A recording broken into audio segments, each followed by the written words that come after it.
history through engaging videos and podcasts. He has degrees in history from UC Merced and moving image archive studies from UCLA. Javier brings academic insight and media expertise to his lively documentaries on architecture, cultural landmarks, and everyday places across the state. We also have with us Sandy Mullen, who's the executive director of the Elverhoy Museum of History and Art, where she leads efforts to preserve and interpret Solvang's Danish American heritage. Sandy oversees exhibitions, collections, and community programs that illuminate the city's cultural origins and architectural evolution. And our third panelist is Kirsten Kiltgard, who is a guide and cultural ambassador with the Solvang Visitor Center, known for leading tours that highlight the town's Danish American history, architecture, and everyday traditions. She's frequently quoted in articles and travel coverage of Solvang, where she helps visitors understand the community's origins, Danish design influences, and why Solvang is far more than a Danish Disneyland. We can also hear my cat in the background. My apologies. So before we get to them, I would like to just do a little introduction to the area and tell you just a little bit about where we are.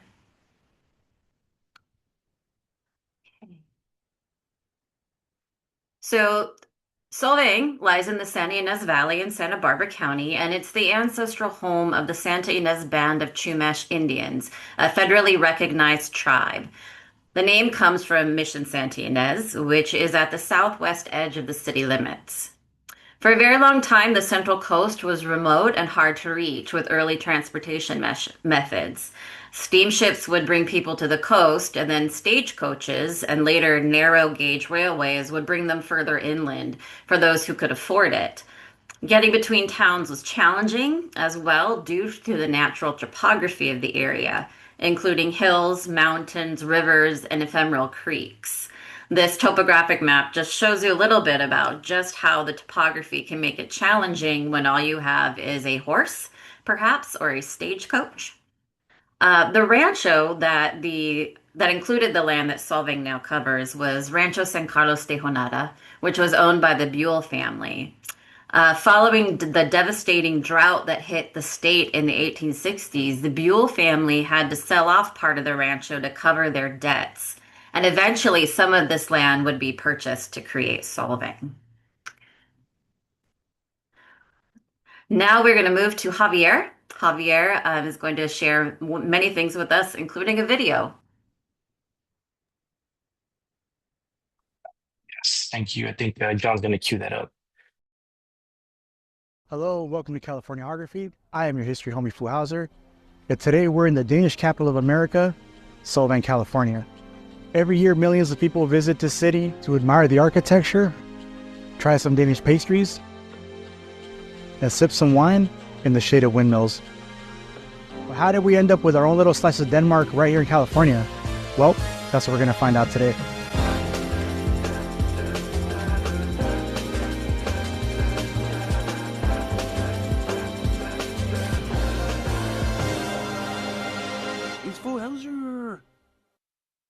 The idea to establish a Danish community and build a folk school where Danish arts and customs could thrive was dreamt of by three Danes in Iowa: the Reverend J.M. Gregerson, Reverend B. Nortontoft, and Professor Peter P. Hornsild.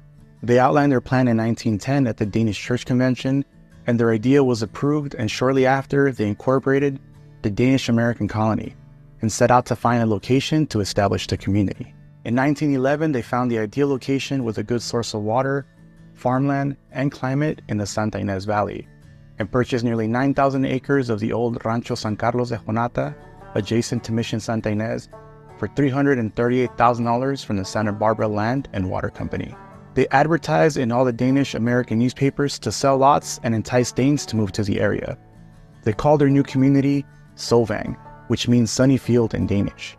And within a few months, the village had attracted more than a dozen Danish families, and the first building, the Hotel Solvang, was built to house new arrivals while their homes were built. This was followed by the folk school building, which also served as a space for church services. This building still stands today as the Bit O Denmark restaurant. The small Danish village quickly grew in its first decade with the opening of the first general store, the first bank, creamery, butcher shop, and bakery, among other businesses.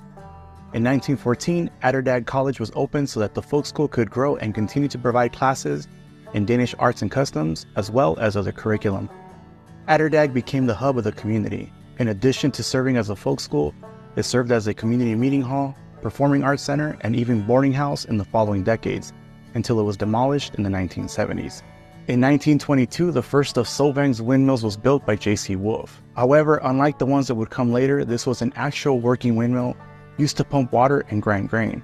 It's still standing today, and although not Danish in design, was definitely a precursor of the town's Danish-style windmills. Architecturally speaking, Solvang looked like any other small town in the area in its early years. The first Danish-style building was Bethania Lutheran Church, which was built in 1928 and styled after traditional rural churches in Denmark. By the 1930s, Solvang became the largest town in the valley and a commercial hub for the region. In 1936, on the 25th anniversary of Solvang's founding, the community decided to have a 3-day celebration that included a parade, pageants, a barbecue, folk dancing, and singing. It was such a huge success that another celebration was put together the following year, and the tradition of Danish Days was born. In 1939, the town was visited by Danish royalty, the first of 3 such visits by the Danish royal family. Unfortunately, by the 1940s, the town's economic growth had started to decline, as most jobs were available either in agriculture or retail, prompting many of the young people to leave the area in search of job opportunities. Fortunately though, in 1947, an article was published in the Saturday Evening Post that would shape the future of the town. The article, titled Little Denmark, called Solvang the spotless Danish village that blooms like a rose in California's Santa Ynez Valley. The glowing write-up, accompanied by photographs of residents in traditional Danish costumes, soon enticed a steady stream of tourists. This led Solvang's business and civic leaders to decide that they didn't want their town to just be Danish, but also look Danish. They shifted the town's emphasis to tourism. New buildings were built in the Danish provincial style, old buildings were remodeled, and Danish-style windmills were built around town. The streets were also renamed to give them Danish names. And the rest, as they say, is history. In the subsequent decades, more attractions and amenities were added for tourists, and the Danish-themed festivities were expanded as well, turning Solvang into the Danish Capital of America. Visit Solvang today, and it's not unusual to see throngs of visitors walking the streets, lining up to taste æbleskivers, or riding around town in a trolley. One spot that is often overlooked is the Elverhøj Museum, a true hidden gem a few blocks from downtown Solvang. It preserves and exhibits the history and Danish culture of the city. By visiting and learning the history of the city, you can truly appreciate how incredible it is that a place like Solvang not only exists, but continues to thrive. Thank you for joining me on today's trip to Solvang to learn the history of this charming city. Please make sure to like and subscribe. I would really appreciate it. Until next time when we, because remember, it's you and me, continue to explore the history that could be found in this great big backyard of ours called California. All right, see you soon.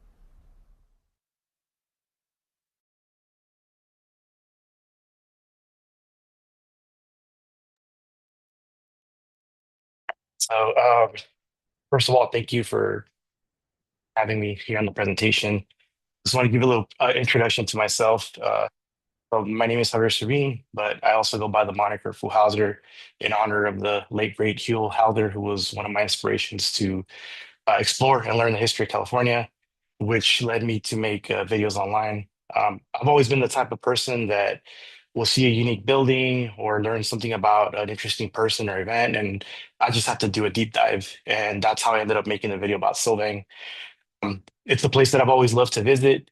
I love the architecture, the pastries, the picturesque setting of the town. But if you go and you search Solvang on TikTok or Instagram, everyone always talks about how beautiful and charming this little Danish town is in California, but no one ever talks about why it's there, and that's what kind of sent me down the rabbit hole to do the research. And what I ended up discovering is a story that's been repeated pretty much since the founding of this country, and that's one of a story that is important and resonates today. And that's it's a story of a group of immigrants that carve out a space in a new land. They build community, and then they end up preserving and sharing their culture, and then adding to the rich fabric of our country, sort of like a new panel on a quilt. but also just like other immigrant communities, they just, they didn't stay frozen in time. They ended up creating something new and unique, blend of the old country and the new, just like Mexican Americans and Italian Americans and all the other immigrant communities have. There's a saying that we have in Spanish that goes "ni de aquí ni de allá," which means literally neither from here or there, which is usually used to describe someone who doesn't feel like fully American or fully like their parents' homeland. But in that sort of feeling, some comes out this hybrid culture that becomes its own thing entirely. And to me, that's what makes Solvang special. It's not just a theme village or like a tourist stop. It's a reminder of how communities shape their own identity and how identities adapt and they blend and they can become something new and uniquely Californian.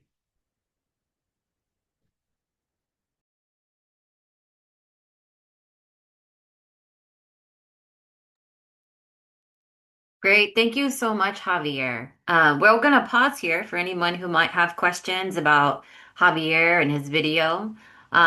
You can put those questions in the chat or in the Q&A box. And while you guys are doing that, I do have a question for Javier.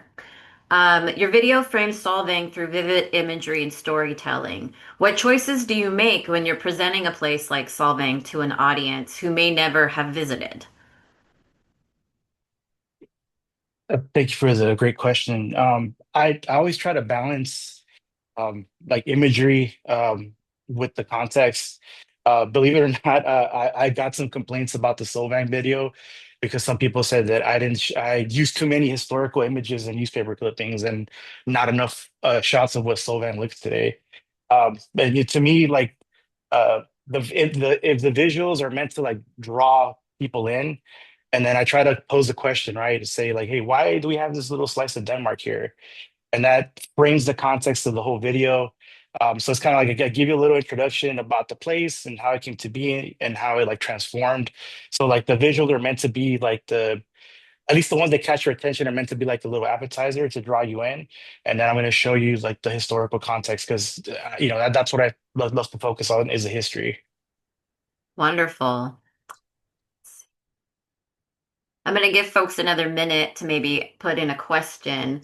Um, but as an architectural historian myself, who's studied Solvang, I'm curious what your thoughts are about the Danish architecture that is now actually part of the city guidelines when they're doing construction, and what you might think about that in the scope of all the other places you might have visited around California. What do you find so unique about it? I mean, I love that they're trying to keep that architectural style alive, right? Because it was very intentional.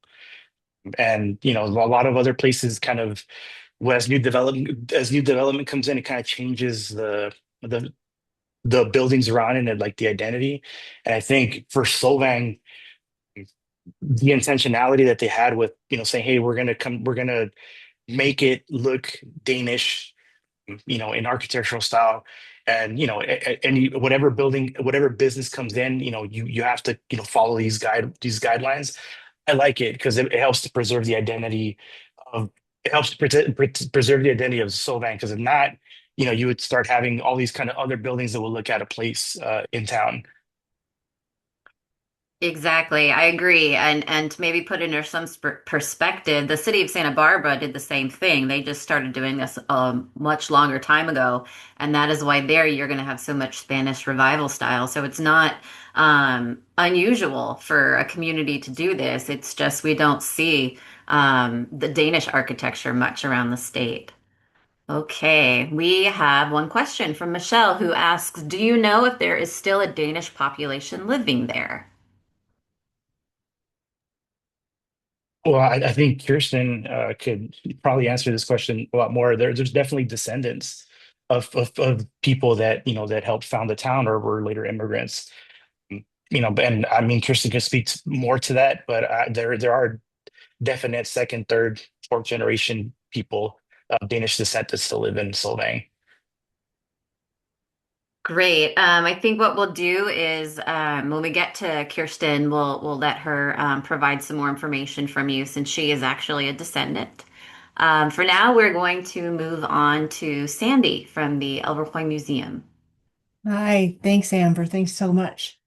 Thank you, everyone, for being here. It's lovely to be asked to talk about my two favorite subjects, Solvang and Elverhoy Museum. Maybe the Chicago Cubs, but that's a different webinar, so we'll move on. Uh, Javier, his excellent video told a lot about the history, and I know Kirsten will probably talk about it a little bit more, but just real briefly to put it in the context of what I'm going to talk about. Solvang's story did begin in 1911, and the three founders were Danish educators who were from Denmark, had landed like many Danes did in the Midwest, and they came to California hoping to establish a Danish settlement. They imagined a town where Danish immigrants could build homes, raise families, and continue their familiar traditions while establishing new roots in California. And they were cold. They wanted to come to California. That's why we're all here. In its earliest decades, Solvang developed as a working agricultural community with a strong foundation in its Danish values, the language and foodways, and the cultural practices. You've already heard a little bit about the history from Javier, and Kirsten's going to touch on it a little bit more as well. And she is an excellent resource that way. But for right now, I'd like to spend a few minutes just discussing how Solvang's architecture has evolved in step with its community. And as Javier mentioned in his video and just recently, Solvang did not resemble the stylized Danish village that we know today. The early buildings were modest and utilitarian, very similar to those in the other small towns that still exist in San Ynez Valley. If you go visit Santa Ynez, the town of, it looks very much like Solvang did in the beginning. But there was one critical difference, even when they looked like their neighbors, and that was that the Danish identity lives through the rhythms of their daily life within the town. Community gatherings, shared meals, seasonal celebrations, church events, and household traditions. It was very much a Danish community. At Elverhoy, we have if you ever do get up, and we do, and I think it's, Kirsten will know better, but I think the estimates that we had 5 million visitors worldwide to Solvang last year. And while we don't get 5 million at Elverhoy, we had a healthy 30,000. So we get people come in, and one of the places I like to send them is to the diorama. It's a little room that we have, and it shows Solvang in the 1920s, how it would be. And that is always a really good entryway to be speaking with visitors who probably have had to walk down to town to get to the Elverhoy, the whole 4 blocks, and get there. And it looks a lot different than what they've seen. So it helps start that. When you stand before it, you immediately see how dramatically the town's changed. Simple buildings, the unadorned storefronts, much different than the half timber facades, courtyards, and the Danish motifs you see now in town. But what it does is it reminds us that Solvang's distinctive architectural character was not part of its founding. It evolved later as heritage, community identity, and tourism began shaping the physical environment of the storytelling of the place. And as we heard earlier, a major turning point came in 1947 when the Saturday Evening Post published the Little Denmark article. It was featuring the 25th anniversary of the founding, the 3-day festival that later became our Danish Day Festival that's still celebrated on the 3rd weekend of every September. And it's crowded, but it's not to be missed. It's a truly wonderful celebration. The color photographs, and place yourself in 1947, there weren't many publications, newspapers, or magazines that had color photographs, and this was all color. We have several copies at the museum. When you stop in, we can show you. And so it showcased the Danish heritage, the local customs, the idyllic atmosphere, the young women in their dance costumes and people eating æbleskiver and all of this. It sparked a nationwide curiosity, and tourists began to flock to our little community. Also coincided, with more Americans having automobiles and being able to drive, and the idea of going elsewhere, that the workloads had lightened, people had more free time. Solvang's business leaders, Danes are practical people. Danish Americans are no different than their Danish ancestors, very, very practical, resilient. And, they bought the land, and then there was a drought, and then they figured out how to sell the rest of the land. And Kirsten will probably go into that. But they realized that all these peoples were coming and here was an opportunity. And so they decided that not only should the town be Danish in spirit, but it should look Danish as well.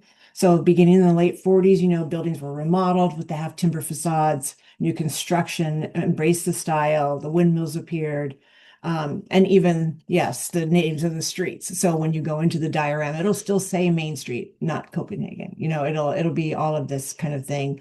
And the transformation marked Solvang's evolution from an immigrant-founded community into a consciously crafted Danish cultural landscape. This was a very considered decision. It didn't just, and that's why I think it's so appealing still today and so beautiful. It did not grow haphazardly. And of course, Solvang's story is not told by its architecture alone. You'll hear more about Solvang's institutions and how that's helped sustain Danish identity across generations when my colleague Kirsten gets up and speaks. But until then, I'd like to focus on what is admittedly my biased opinion, and that is that one of Solvang's most significant cultural anchors is Elverhøj Museum of History and Art.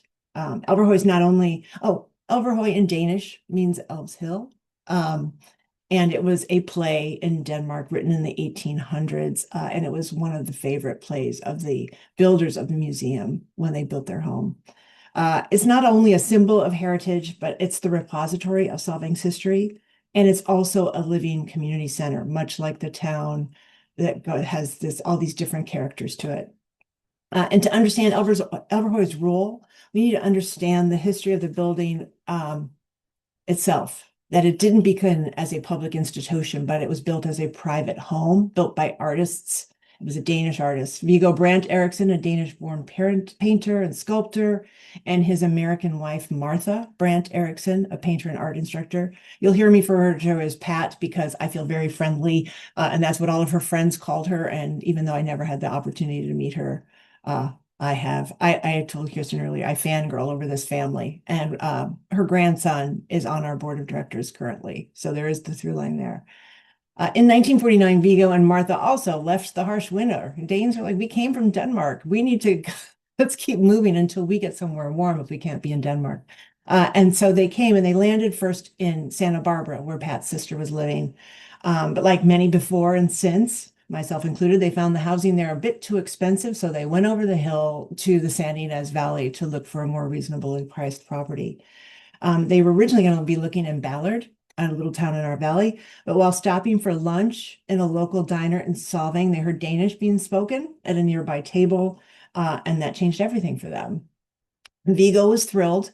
Martha was thrilled that Viggo was thrilled, and the rest, they just decided to stay there. They purchased several acres of land, they subdivided, sold most of the lots to help finance the building of their home. Once they got settled, Viggo and Martha quickly became active members of the community, and that is what all of the people who live in Solvang have done eventually, because the Danes are also very welcoming people. They created art, participated in cultural life, supported local efforts, and contributed to the creative spirit. But let's place it in context now of the time. They arrived in 1949. 38 years after Solvang's founder. So the town was there. That was building, it was running, it was going, and they were having their experience. So they became a part of that town. But then it was only 2 years after the Saturday Evening Post. So they were there building their home while the Danish atmosphere, the Danish architecture was being, created there. So they witnessed that architectural transformation firsthand. And although Viggo had no formal architectural training, he did have boundless determination and self-confidence. So he built this house. He designed and built it in the style of an 18th century Danish farmhouse. And now I don't know if that's because he always wanted to build an 18th century Danish townhouse, or if he saw what was happening in town and thought, hey, that's a great idea. So I'm not sure, maybe Kirsten knows, and I think I'll have to ask Sven, his grandson. But in any case, he did it. He did the hand. You can see it behind me. It's got the hand-hewn half timber walls, patterned brickwork, stucco detailing. There's ironwork on the inside. Visitors, especially young people, are always astonished when they come in to hear that no nails were used in the building of the original structure.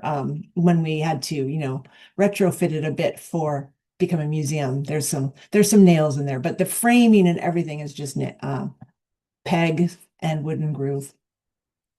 Most of the structure was done by Vigo, Martha, and their children, some of their friends. One of my favorite photos is of them all standing on the foundation beams, and Martha is there with the ever-present cigarette hanging out of her mouth, and their little boy David is there, and they're just, hammering and moving beams. Inside the home in the museum, the expression of art is everywhere, much like in all of Solvang. No matter where you go, there are these Danish motifs. The buildings are decorated in such a beautiful style. We have the carved redwood door in our front. Martha had painted brightly colored flowers all over the kitchen, which are still there. And again, the Danish motifs were there. After Vigo's death in 1955, Martha continued to nurture the arts. She taught classes in the gallery, and long before it became a museum, the house served as an informal community arts center. So moving forward, Martha decided to leave her home it was the San Ynez Valley Historical Society, but she wanted to leave it to be used as a museum. And she wanted it to dedicate it to Danish art, culture, and just local and regional art. So a wide scope. We opened in May 1988, fulfilling her vision, and we offer a space for storytelling, education, creativity, and celebration. But it's not just about the past. It's not just a museum. It's a dynamic environment where heritage and community come together. We take our cue from all of the people in Solvang, particularly the Danes who have been there, their families have been there, or they've moved there, and it's dynamic, ever moving. Overhoy is Solvang's home, away from home. In the fullest sense, it's a place where history is preserved and creativity thrives, and people gather there to celebrate connection. Many, many people have been married in the backyard. We have an annual Christmas party that we just had, and that's where everyone gathers, and you can hear the best stories about growing up in Solvang, because it is in a residential neighborhood. We are the neighbor. But how is Overhoy important in Solvang's landscape today? What role do we play in sharing the spirit of Solvang? As Solvang matured, the preservation of material history became essential. Artifacts, documents, photographs, textiles, domestic tools, oral histories, all of those sorts of things. Our collections safeguard early town records, clothing, tools, crafts, immigration documents, Danish American memorabilia, fine art, folk art, and then festival ephemera. You name it, we've got it. And we squirrel it away in all kinds of places in that house where there's not a lot of storage. But they're far more than archives. They help us understand and share the story of daily life of the Danes who settled this beautiful town, and also who live there now. These artifacts help us see how Danish traditions were adapted to California.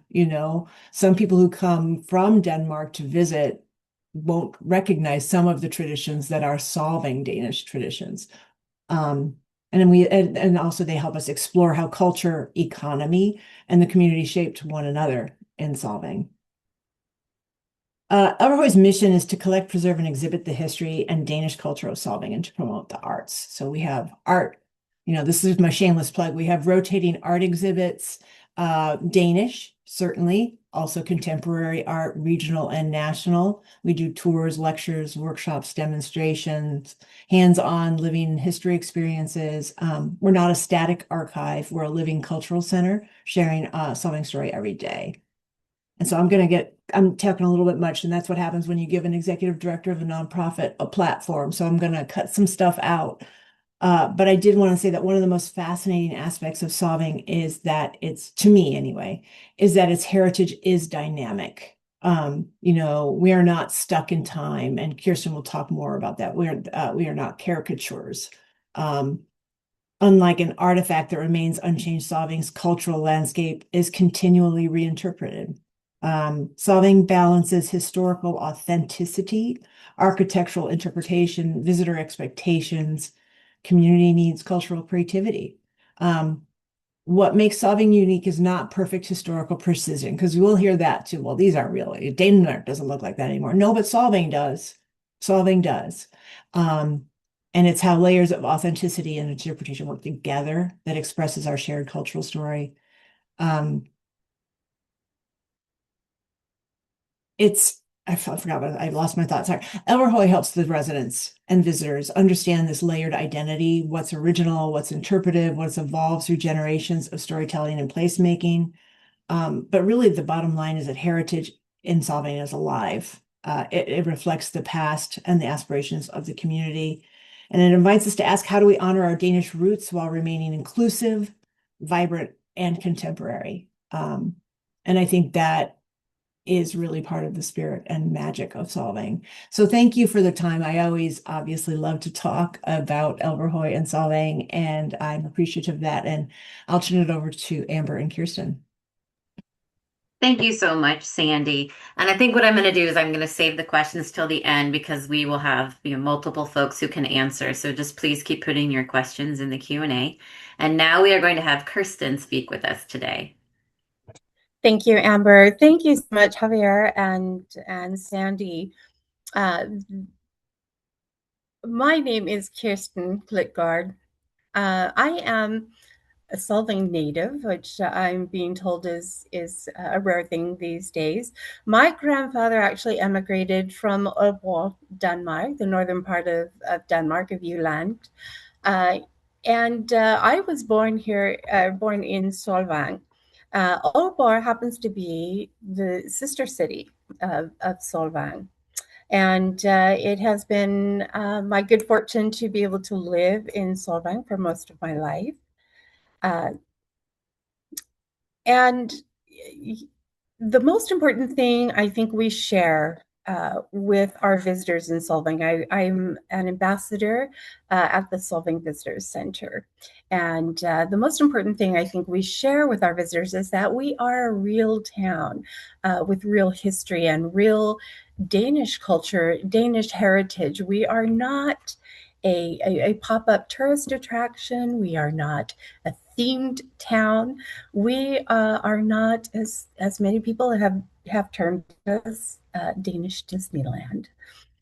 We are organically Danish, and I think when our visitors hear the story of Solvang, the truth of Solvang, the history of Solvang, they can go out and see the town with new lenses, with maybe clearer lenses at least.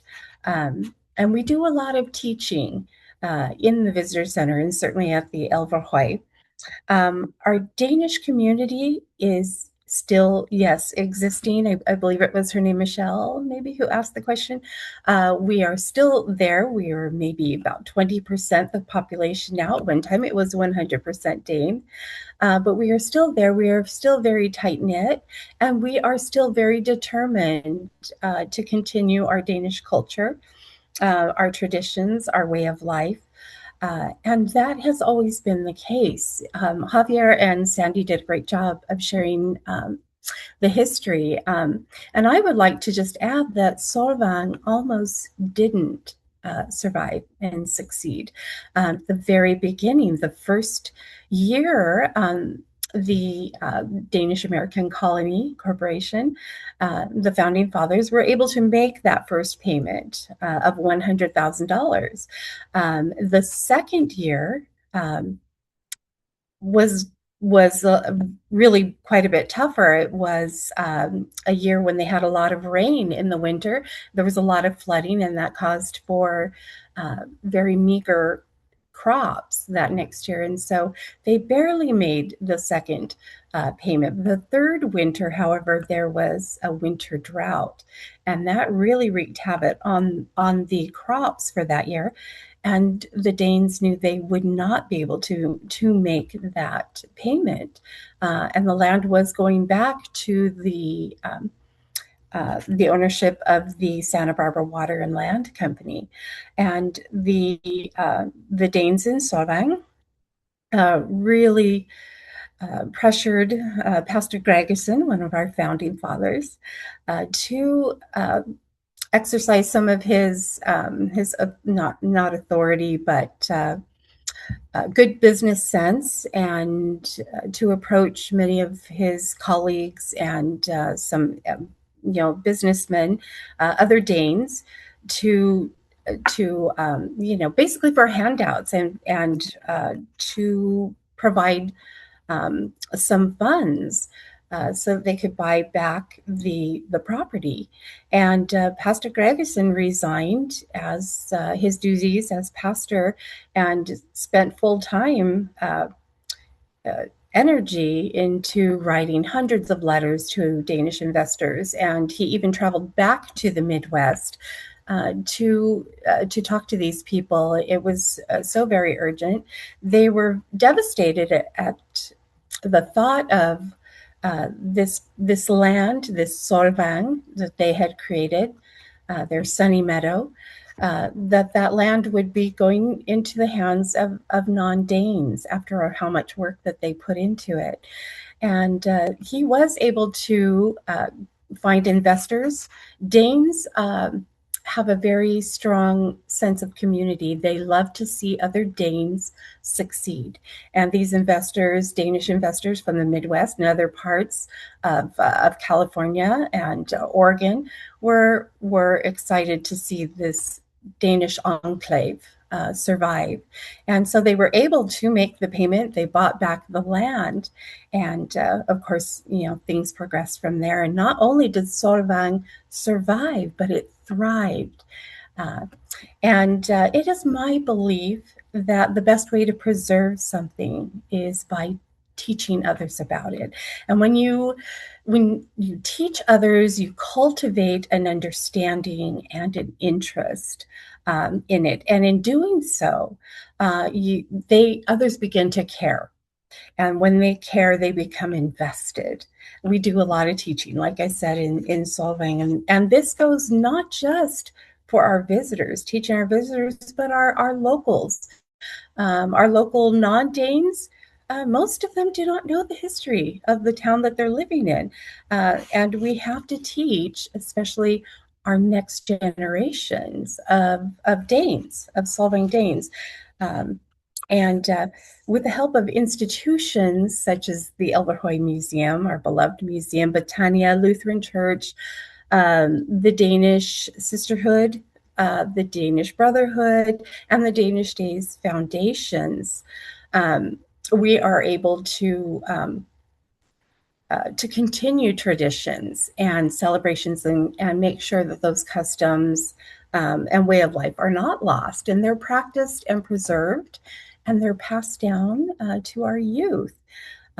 For example, as Sandy just mentioned, this weekend we had our wonderful Danish Christmas party, and that is an annual celebration. It is hosted by and at the Älvsjö Museum, and it's a wonderful night full of Danish Christmas fun.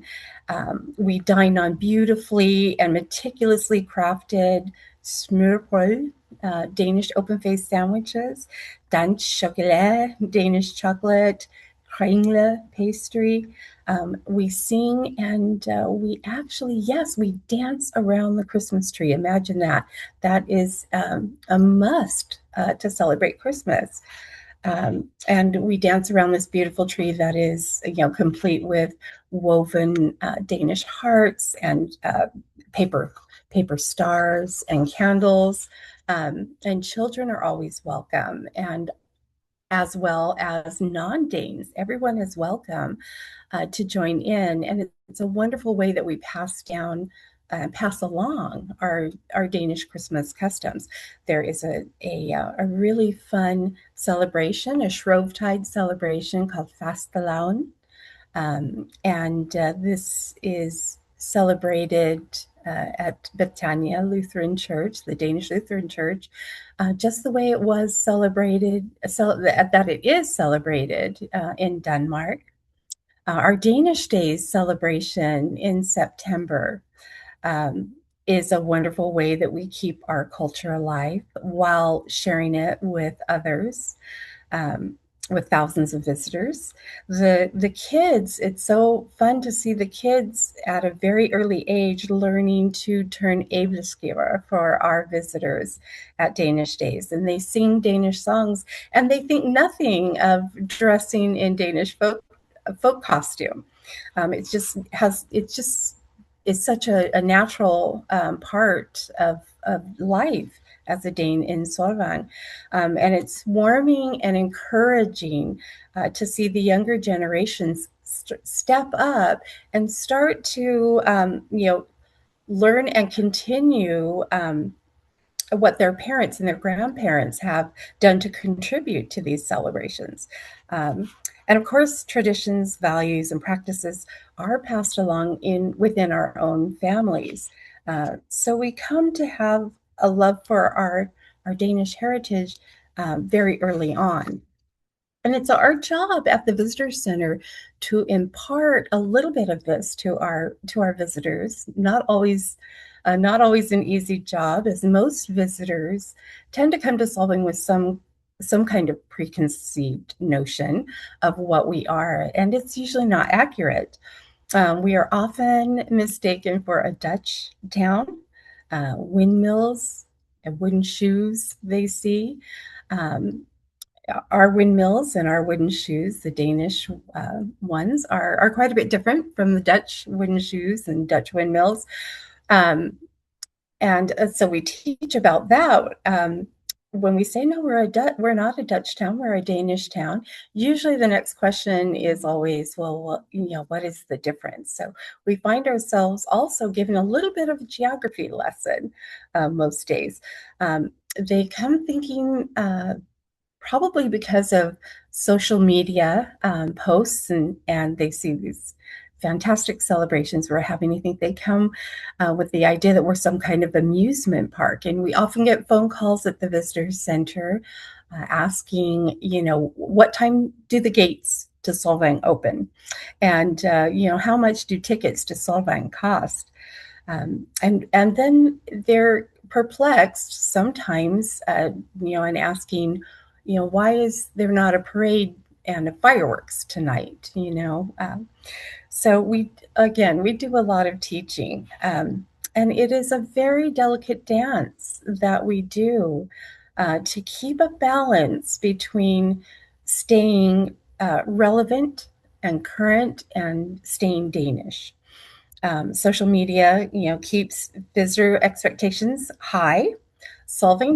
We do try very hard to deliver, and while still incorporating and injecting some of the Danish elements into events and even everyday experiences. And for example, the city has recently hosted some professional Lego build competitions. And that is something that's very current and very Danish. The Solvang celebrations. For example, we are in the middle of our Julefest. Julefest is our Christmas celebration, and it starts the day after Thanksgiving and goes all the way through this year, January 4th. And we have many Danish celebrations in there. Currently, the Solvang Visitor Center, we run a Nisser adventure, and the Nisser are the Danish Christmas elves, and we hide 10 of them throughout the town. You come to the visitor center, you get the clues, you find them, take a picture of each one, and then come back to the visitor center with your photos on your phone. You show us your photos, and everyone receives a keepsake. Scavenger hunts are very big. They're really popular right now. The Danish Days Foundation always is incorporating fresh and current activities to the Danish Days celebration. Viking axe throwing, there's a Viking encampment. They're all part of the Danish Days fun. And we're not only entertaining, but also educating and teaching about our Danish culture. On our walking tours, our historic tours, we share a lot of the nuances in our architecture, the cuisine, the landmarks, even the street names. Like Sandy said, they are now, Danish inspired and have something to do with Denmark.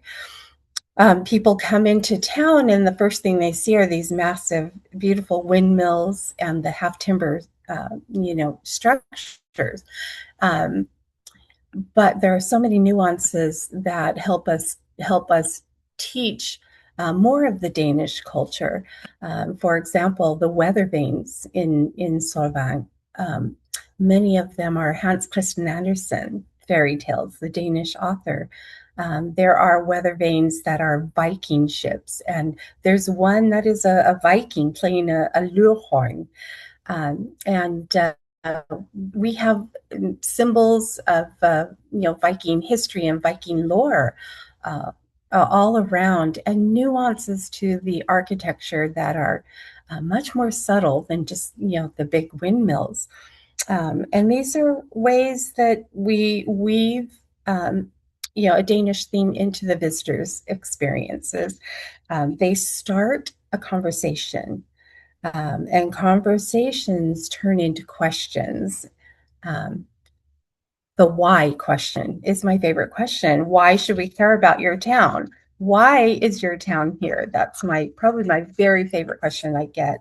When we link people emotionally and intellectually to our town beyond the great shopping and the great wines, um, they really do begin to care, and we cultivate a love for Solvang in them.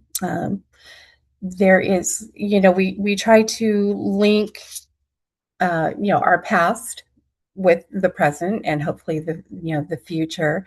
There's a beautiful painting in the Elverhøy that depicts a a son leaving Denmark, leaving his family. They are looking stoically on as he emigrates to the United States. And that I look at that painting, and I've shared with Sandy, that was my grandfather's story. He said goodbye to his parents at the docks and watched his father waving a white handkerchief as the ship pulled away. And there were so many people there at the docks saying goodbye to loved ones that he knew if he lost sight of that little white handkerchief, that he would lose my great grandfather in the crowd. And he knew that was the last time that he would ever be seeing his father. And I think everybody has an emigration story, whether it is, 5 generations back, or you're the first person. So when they hear the history of Solvang, they can connect to that, and that's the way that we often connect with our visitors. There's a beautiful Danish shop in Solvang filled with modern Danish companies. It's like small scale, stepping into a modern Danish department store, and beautiful modern Danish Viking wares. And in that shop, there is also a Viking history museum, a Viking museum. And there in that shop, the modern and the historical live alongside each other, and both are vital and both are relevant. And I think it's kind of a perfect analogy for who we are in Solvang, who we were, and hopefully, who we will continue to be. Thank you so much, Kirsten. We have a variety of questions. A couple of the questions that have come up are actually about zoning codes and solving, and the how we perpetuate the Danish style architecture. And because that's part of what I do, I'm just going to field that real quick for a couple of the folks who've asked that. Solvang does have their own design standards, and they actually have published their objective design guidelines, which I think Glenn put a link to in our chat. Um, Solvang has a number of design overlay districts, and depending on what district they are in, there are specific design standards that they need to follow. And some of those districts include the half timbering and stucco. They have massing and height requirements. So if that's something you're interested in, I would encourage you to go to the city's website and take a look at that. Um, for those who are not, in the planning and architectural history world, objective design guidelines are a new thing that's coming out. The state's requiring us to be very specific about these things. So if anyone has any other questions about that, feel free to put them in. But just as a general response, I wanted to share that with everyone.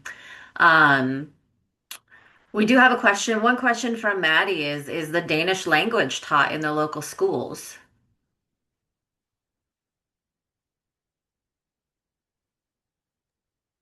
Uh, Maddie, at one time, of course, it was not just at the Out-of-Day College. The Out-of-Day College was the cultural hub, but it was also a school of the arts. They covered, of course, the Danish culture. The folk school, any person of any age was allowed to study for very low cost.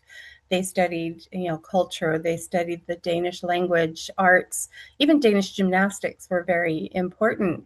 Um, these days, and even into the early 1970s, Danish was being taught at Solvang at the elementary school. These days, because Solvang is not, one time it was 100% Dane or mostly Dane. These days, it doesn't make sense to teach Danish in the elementary school. So, of course, Spanish is much more useful in California. So, Spanish is taught, and it really is up to the Danish homes, the families, to teach the language, and we are definitely losing our language. In Solvang, of course, the Danish that is spoken is an older form of Danish because you know the founders here came a long time ago, and there were influxes of new Danes, especially up until the 1980s. But there's the Danish language, like all languages, has changed a little bit. So it is an older Danish that we speak in Solvang. But yes, unfortunately, the language is no longer taught in the schools. Great, thank you. I think the next sort of group of questions might be for Sandy because they have to do with the museum. One of them was, what was Vigo's line of work? I'm sorry, what was What Vigo's was name? Vigo's line of work? So Vigo was an artist, and that's how he made his living. He, born in Denmark, traveled all over Europe as a very young man, studied, or was part of a group with Picasso in the 20s, emigrated. My impression is that his life as a working artist is not that much different than the life of a working artist today, which is, cobbling together what you can, where you can. He was propelled by his passion, which wasn't always, financially rewarded. But he was scrappy, and that's why, they bought this land and subdivided it. But he always did the art. He died pretty young. He died in 1955, sadly. And so but he always made his living selling and creating art. Yeah. Great. There's another question about the coursework of the brick in the building. And in some of the photos, we saw how they go in different directions. Mhm. And they're wondering, is that typical of the Danish vernacular style? Well, that probably, Kirsten probably might know. I would assume so. I mean, I do know that those particular bricks he was into, well, he also didn't have any money, but he was very into upcycling. And so they are bricks from a home in Montecito down in Santa Barbara over the hill, that had been remodeled. And so he took them away. And so that's what they are. I would imagine, and Kirsten, maybe you know better, because Kirsten was a docent for a long time also at the Illinois. That they are in a style. But then again, he played fast and loose with stuff on his own as well. So I don't know specifically. He did, and some of those bricks were uh, actually left over from when the mission I believe it was 1812, was damaged in a storm, the bell tower, and the Danes helped the mission rebuild their bell tower. The leftover bricks were given to the Danes, were left to, the Danes could use freely. And, fast forward quite a few decades here, and Vigo, sees these bricks and was told, yes, some of those you can use. So that's part of the wonder of the Elverhøy that he did use. Danes, like Sandy said, Danes, we are frugal. Danes are frugal, and like to upcycle, and he did just that.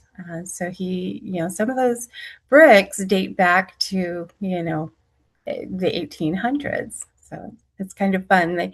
They oftentimes we would say he built a 200-year-old home in 1949. So speaking of art and architecture, are there any planned celebrations of Danish modernism for the museum? So at the moment, we've had more. I don't know if I would call it Danish modernism. We've had more current artists. We had a Danish sculptor, ceramicist, actually, about a year ago, and very modern-esque, but not as one would see in a style book. Our next exhibition actually is called Snapshots, and is by a Danish artist who took Hans Christian Andersen's travel stuff and reinterpreted it in a more modern way. But no, I do want to do something a little more. We have had many modern art exhibitions at Overhoy, but not specifically Danish. But that's something we've been working with the National Foundation for Danish America. They have a lot of traveling art exhibits. So we're in talks about that as well. So there will be certainly.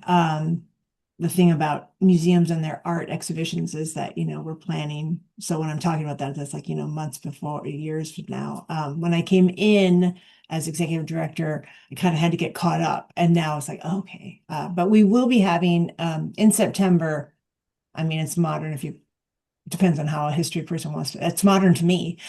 We are the recipients of a very generous collection from a private collector of Bjørn Wienblad, who was a very famous and influential artist in Denmark in the 40s, 50s, 60s, and beyond. And in fact, many people equate him with Hans Christian Andersen as the two artists who had the most impact on Danish cultural life. So we were gifted over 400 artifacts, and we are currently cleaning them, processing them, getting them appraised, all that stuff. Oh, sorry, my alarm. And we will be hosting a celebration over his birthday, which neatly and nicely coincides with Danish days. So that's on the horizon. Great. And one more brief question. They're asking about basically where can they see online sort of parts of your collection? Is there somewhere where they can get more, photographs and things of what you've got? That is right there, my single most important goal. So like a lot of institutions that are nonprofit, the Elverhøy came into existence before the digital world, and then getting caught up and not having the resources or the capacity to move. It always was sort of band-aided on. So we are in the process. There have been many volunteers working for many, many, many years, cataloging things and putting things into the system, and then the photos and such. So that is our next. We've shifted to a new, it's boring stuff to talk about unless you're me, a new software system that will allow us to get them up. We have a state-of-the-art, we got grants for state-of-the-art scanners. So we're in the process, because that is what, as someone who studied history myself, that is something that's near and dear to my heart. So not quite yet. However, we do have an amazing book that the previous executive director and another historian wrote that has a lot of the photographs. So you can come into the museum and look at it for free. They're also available for purchase. But if there's anything that's specific, just give us a call or send us an email and we might be able to help you out. We do help researchers all the time. Great. Thank you so much. Are you talking about the Spirit of Solvang? Yeah. Mm-hmm. I'll just put that up on the screen for everybody. And then I think we've reached our time, so I'll throw it back to John. But this is the Spirit of Solvang. I use this in my work. It's a wonderful book. Thank you, Amber. I appreciate you moderating very ably today and taking care of all the questions that we had from the audience. So if the audience has any other questions, you can always email us at cpf@californiapreservation.org, and we'll be sure to forward those to our panel. Just a few final reminders before we close out today. As I mentioned earlier, you can bid on our annual auction by visiting californiapreservation.org/bid, which supports our activities as a 501c3 nonprofit. We also encourage you to donate to the Elverhoy Museum and to subscribe to Javier's channel at it's Foo Hauser, right, Javier? Yeah, And you can find everything at foohauser.com. great. And say hi to Kirsten at the Visitor Center if you ever stop by in Solvang. I wanted to wish everybody a happy holidays and hope you are able to watch the other recordings in this series. If you would like to learn more about our other programs, including programs throughout the year that include continuing education units for planners and architects, you can visit californiapreservation.org. With that, I'm going to close out the meeting today, but I'll send more information later today to everybody with links to the other recordings. But thank you very much to our panel, and we hope you all have a wonderful holiday season. Thank you. Thank you Love so much, you. Don. Thank you, Thank Abby. you.